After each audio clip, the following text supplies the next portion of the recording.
next my hair. Me défriser les cheveux. Ça fait genre... Est-ce que me suis retrouvée à redéfriser mes cheveux après des années et des années sans plus jamais y avoir pensé. Hello les hair lovers, j'espère que vous allez bien. Moi ça va, ça fait un moment qu'on ne s'est pas vu ici, mais me revoilà. Et je reviens avec une série de vidéos, il y en aura 6 en tout, axées sur le défrisage.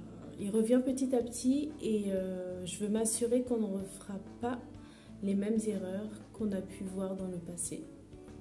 Donc à savoir cuir chevelu brûlé, cheveux en mauvaise santé, des cheveux qui stagnent, qui ne poussent pas, etc. Et je pense qu'il faut vraiment qu'on parle sérieusement de ce produit qui doit être manié avec précaution, parce que même s'il est en libre service, je me suis dit ce serait important de faire une vidéo comme ça. Vous-même, vous serez bien préparé et vous pourrez choisir ou pas de vous défriser les cheveux et surtout en toute connaissance de cause. Et c'est ça qui est important. C'est vrai que j'avais déjà remarqué cette tendance il y a 3 ans et j'avais même fait une vidéo dessus, mais cette vidéo était plus basée sur le produit en lui-même, ses origines, etc. Et là, cette série de vidéos répondra plus aux questions qu'on se pose, à savoir quelles sont les conséquences du défrisage sur les cheveux, les pour et les contre, est-ce qu'on doit se faire défriser les cheveux ou pas, est-ce que ce produit est vraiment cancérigène. D'ailleurs, voilà, ce sera l'objet de cette vidéo-là. Et aujourd'hui, donc, on va s'attaquer à la première problématique, à savoir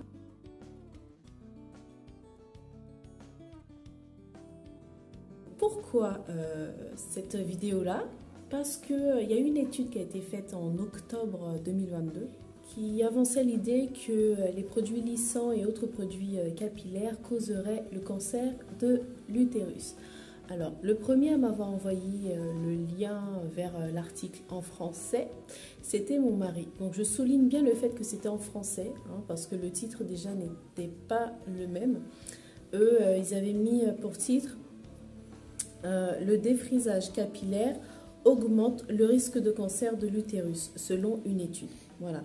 Et j'avais vraiment hâte de lire cet article parce que je me suis dit, enfin, ça va répondre à cette question qu'on se pose depuis des années, à savoir, est-ce que le défrisage cause vraiment le cancer? Et moi-même, je pourrais donner une réponse catégorique à mes clientes. Elles me demanderaient, par exemple, de faire un défrisage. Est-ce que vraiment c'est dangereux pour la santé ou pas? Donc vraiment, j'étais contente de me dire qu'enfin, j'aurais une réponse à cette question. Donc je lis l'article et je tombe sur cette phrase qui a tout de suite capté mon attention, puisqu'elle disait « Le défrisage favorise des brûlures du cuir chevelu et l'absorption de produits chimiques dans la fibre capillaire ».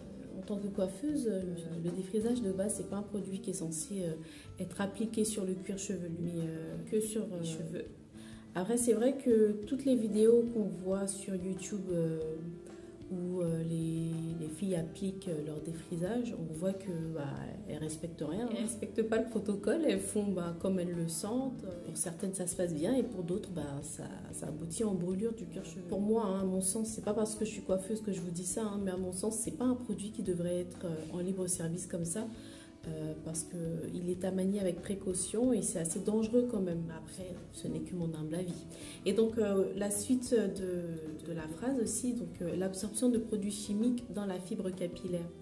La fibre capillaire, comme je l'ai déjà dit, est une matière morte. Donc, elle n'absorbe rien, ne boit rien. Tous les produits qu'on met dessus, ça va être pour venir combler les trous, les fissures, etc. Mais la fibre en elle-même n'absorbe rien. Elle ne peut pas, parce que c'est une matière morte, elle n'est pas vivante. La seule partie vivante du cheveu, c'est celle qui est en dessous du cuir chevelu, la racine qui se nourrit, donc... bref, là je rentre trop dans les détails. Et en gros, tout ce qui est visible, en fait, c'est mort. Donc ça n'absorbe pas. Et l'article laisse à penser que le produit ayant été absorbé par le cheveu se retrouve dans l'organisme, le biais de la fibre capillaire. Donc là déjà... C'était un petit bémol pour moi, je me suis dit, est-ce que l'article va être comme ça tout le long? Est-ce que je dois continuer de lire ou pas? J'ai continué ma lecture et je tombe sur une autre phrase qui dit « Pour le moment, l'étude n'a pas encore pointé du doigt les produits ou une marque en particulier. Toutefois, selon les chercheurs, plusieurs produits chimiques pourraient être liés à l'augmentation du risque de cancer de l'utérus, notamment le formaldéhyde, les parabènes ou encore le bisphénol, qui sont des perturbateurs endocriniens. Les amis, dans le défrisage, il n'y a aucun de ces produits. Il n'y a aucun de ces produits.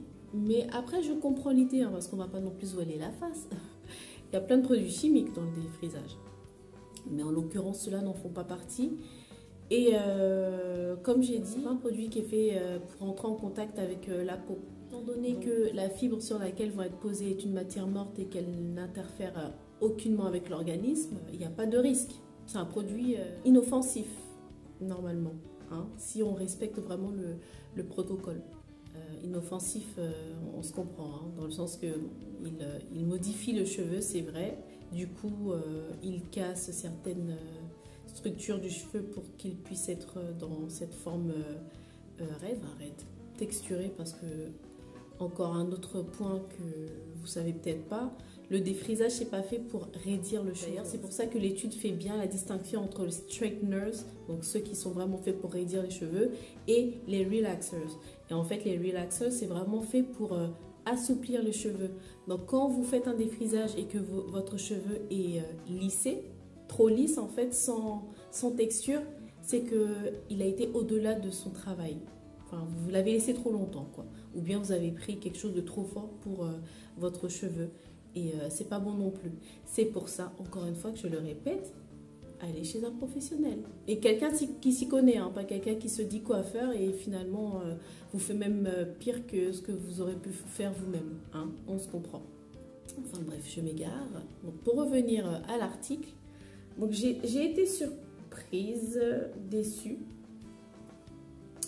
Parce que déjà, finalement, la chute, parce que ça c'est la fin de l'article, hein, qui dit qu'en gros, on ne sait pas trop qu'est-ce qui est responsable de la cause du cancer, mais on suppose que ce sont les perturbateurs endocriniens qu'il y a dans ces produits. Comme je suis restée sur ma faim, j'ai été à la source même de l'article, à savoir cette étude-là qui a été faite, je crois que c'est l'université d'Oxford, sur 33 500 femmes. Je me suis dit, bon, quand même, ça doit être plus sérieux que ça, ce qu'on veut bien nous faire comprendre là dans cet article.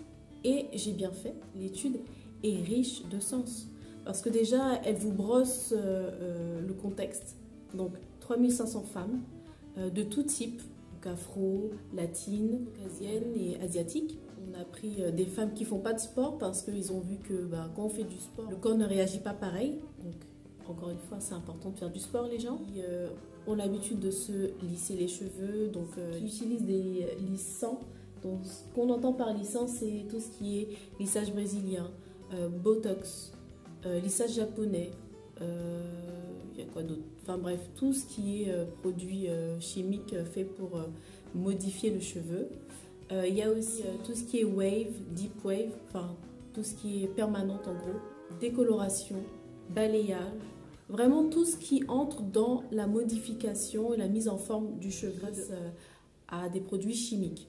Voilà, c'était pas vraiment que le défrisant. Et encore, c'est pour ça que d'ailleurs, on ne peut pas déterminer est-ce que c'est le défrisage qui est vraiment à l'origine, parce qu'en fait, cette étude regroupe tout ça. À un moment donné, ils ont séparé donc, tout ce qui était produit de coloration, décoloration, etc. parce qu'ils se sont aperçus que ça ne causait pas le cancer de l'utérus, mais ça causait d'autres cancers. Voilà, en gros, là, l'étude, c'était vraiment basée sur le cancer de l'utérus à proprement parler.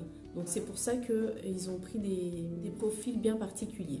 Donc l'étude fait 10 pages. Hein. Bon, après, il y a une page et demie de remerciements. On va dire en gros, elle fait 8 pages. Et doutez bien que sur 8 pages, les données sont beaucoup plus explicites que ce que l'article a résumé en 2-3 lignes. C'est pas une question de type, on va dire. Donc femmes afro, c'est vraiment les femmes qui prennent du temps pour leurs cheveux, enfin, coquetterie peut-être trop poussée, j'en sais rien. Mais en gros, voilà, on sait que la femme noire, c'est celle qui aime bien utiliser tout ce qui est produits de beauté, crème pour la peau, produits pour les cheveux, etc.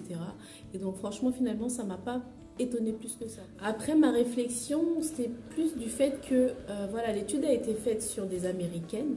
Et on sait que les Américains ont une hygiène de vie qui n'est pas forcément la nôtre.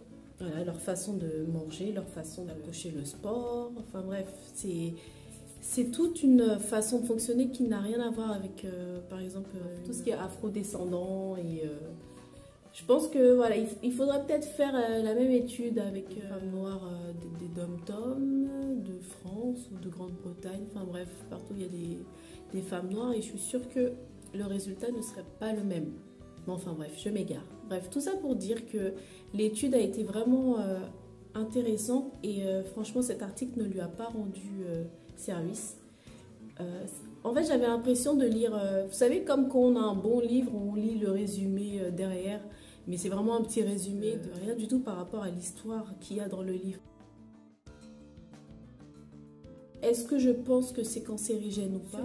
Sûrement parce qu'il y a des perturbateurs endocriniens, comme j'ai dit, c'est un produit quand même chimique, donc on va pas se mentir, forcément, voilà, il n'y a pas des choses bonnes pour la santé, mais encore une fois, comme je l'ai répété, je crois que c'est la 3e fois que je le dis là maintenant dans cette vidéo, c'est pas un produit qui est fait pour toucher la peau, le cuir chevelu, donc si on s'arrête à l'application proprement dite, normalement, il ne devrait pas y avoir de problème.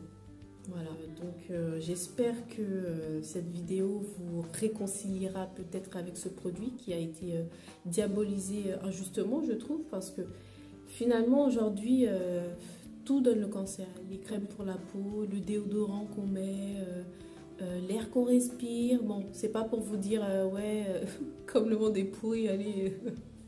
faisons n'importe quoi et non, c'est parce que c'est pas mon propos là, c'est surtout parce que je veux dire, parce que j'ai quand même un grand respect pour la vie, le créateur qui nous a donné la vie, donc on va faire les choses bien, mais tout simplement pour remettre les choses dans leur contexte et vous dire qu'il y a une façon d'utiliser le défrisage et si vous le faites correctement, finalement, il ne devrait pas y avoir de problème. Donc certes, le défrisant est un produit chimique à manier avec précaution. Donc réfléchissez bien si vous voulez franchir le pas et surtout quel défrisage choisir parce que là aussi il faut bien réfléchir. Mais bon, je vais faire une vidéo où je vous parlerai de ça en profondeur parce que voilà, ça mérite quand même qu'on s'attarde sur ça.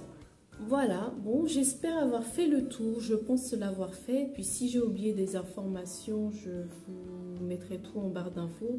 Et tout ce dont je vous ai parlé là, de toute façon, je vais vous mettre les références en barre d'infos. Comme ça, vous pourrez vous-même faire votre propre avis. Et puis, n'hésitez pas à interagir avec moi, je serai ravie de vous répondre. Voilà mes lovers, je vous souhaite une bonne journée, une bonne soirée, je ne sais pas à quelle heure il est chez vous. Et j'espère vous revoir à la prochaine vidéo. Voilà.